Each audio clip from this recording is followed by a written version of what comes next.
What is going on, guys? Welcome back in the Rover Sports here tonight. I just got back from Cup Pizzle's place actually in Tennessee, and that was a really good trip. A lot of fun. Spending time with Cop down there. It was great video time. And this video that I'm gonna publish tonight, it's a video that not a lot of people would attempt on YouTube because I'm a Giants fan, and usually with Giants fans on YouTube or people in the TTC, the trash talk circle, they're not really, going to give credit to teams that are rivals or teams that they really dislike, even before the season, or any encouragement. So with the Dallas Cowboys, I have been in the camp that I don't believe that they're going to succeed this year. So I want to get that clear that I don't really believe in Jason Garrett. I don't believe in Dak Prescott. Their wide receivers are really relatively average players.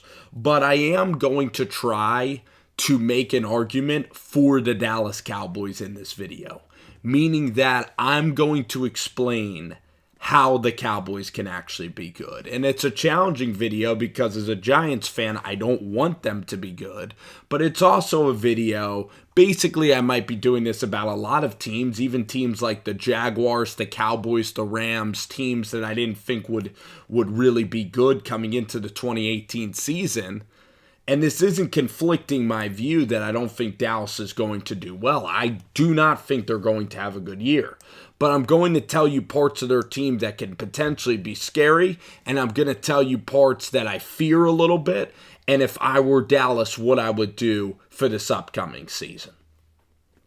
So, first off, when we look at the Dallas Cowboys, they need to just pound the rock with Zeke Elliott. I mean, it is that simple. Ezekiel Elliott, fully healthy, coming back into the season. You have Travis Frederick, Lyle Collins, Connor Williams is your new guy there that you got out of Texas. He's going to have to play well. Tyron Smith, you need health on the offensive line, and the good news is Chaz Green is gone. So now you look really at this offense, and then Jeff Swaim is a guy that can block for a tight end. Rico Gavers is the ultimate wild card. I think he was very good in this preseason. I think that he actually is a guy that played football throughout his high school career, and even though he went to Baylor to play basketball, this guy can be a sneaky fantasy prospect. So I look at really Rico Gavers could be good. Then Michael Gallup from Colorado State. I like the kid's tape. He played well against Alabama. That was a good pick. They're bringing in Tavon Austin and Cole Beasley. I'd run a lot of misdirections. I'd have Tavon taking direct snaps. I'd have Austin running a lot of jet sweeps, some trick plays. I'd have it be kind of fun in that kind of capacity. I'd go up tempo. Terrence Williams needs to be more consistent for this team to be successful. I'd actually factor in Allen Hurns and Cole Beasley even more. I'd really factor in Cole Beasley. I'd try to make him like a Wes Welker in this offense. I'd make Cole Beasley the man. I'd almost double his targets and turn him into Wes Welker. So if this team's going to be great, Cole Beasley's going to have to step up. And then you're going to have Gallup contribute. And Tavon Austin is going to have to be a spark like a Jacoby Jones was for the Baltimore Ravens. On the defensive side of the ball, the key is Leighton Vander Esch. This guy's going to have to be a potential Rookie of the Year player. He's going to have to come in here and wreak havoc on the league. Sean Lee, Jalen Smith, that's a good linebacking core. I'll admit it. I really like those linebackers. Then you look at the types of cornerbacks. Chidobe Awuzie and let's see. They're actually going to play Byron Jones now at corner, which is an interesting move. And Jordan Lewis and Anthony Brown seem to be headed down towards the nickelback. So I kind of like that little defense there.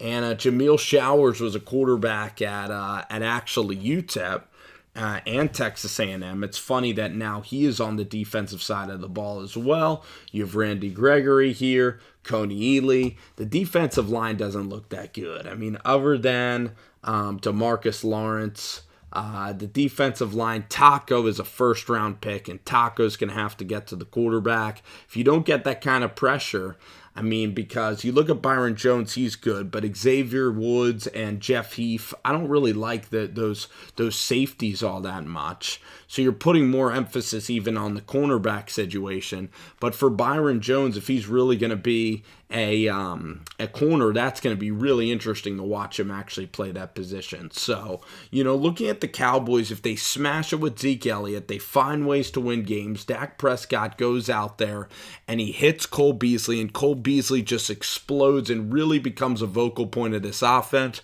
You then have Tavon Austin there contributing. And Zeke Elliott just runs the football, and you blitz the linebackers maybe a little bit more creatively, which I don't know Marinelli. I don't know if he can do that. You creatively getting to the quarterback instead of just playing so many guys in coverage and just making them throw the ball underneath, usually in cover 2 or cover 4 quarters. So that's really what Dallas is all about.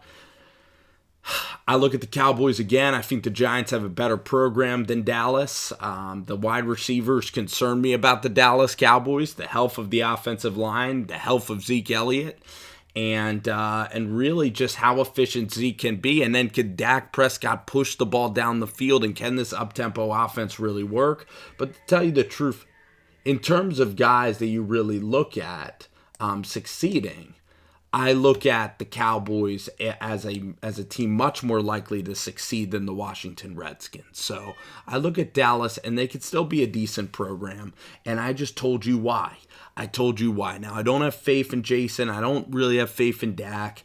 But again, this is, even though I'm a Giants fan and this is Rover Sports, and this video is sometimes difficult to make about teams like the Redskins and the Cowboys, it's an interesting kind of exercise for me to try to be open-minded and to also talk to guys that might be Dallas Cowboy fans. And I'm sure I'll get some reaction like, why are you, encouraging the Cowboys, or why are you pumping up the Dallas Cowboys? And it's because in this business really, just trying to look at this not objectively and give credit to Dallas what they do well, and kind of give them hope, and just kind of be very just kind of speak to the Cowboys on what they can actually do better. And I think it's a fun exercise because I've been ripping them all throughout I've been ripping them really badly, and I'm kind of making this video tonight to tell you guys what I think Dallas can do to be successful. But that's not going to change my opinion that the Giants week 2 are going to beat the crap out of the Cowboys. So anyway, that's why it's a channel. That's why it's Rover Sports. We're not just a New York Giants pump-up fan club. And that's what we might even do a Rams pump-up, and that's going to irritate Niners people. So there you go. That's the Dallas Cowboys, the overlook, how the Cowboys can be good this season.